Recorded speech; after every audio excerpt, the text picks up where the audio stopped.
আসসালামু আলাইকুম ওয়া রাহমাতুল্লাহ।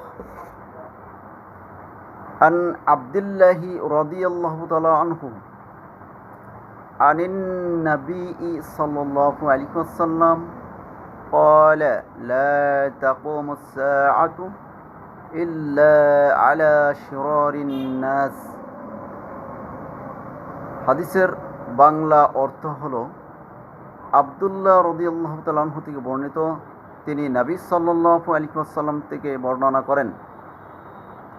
নবী সাল্লাল্লাহু আলাইহি ওয়াসাল্লাম বলেন, কিয়ামত সংঘটিত হবে না খারাপ প্রকৃতির মানুষের ওপর ব্যতীত।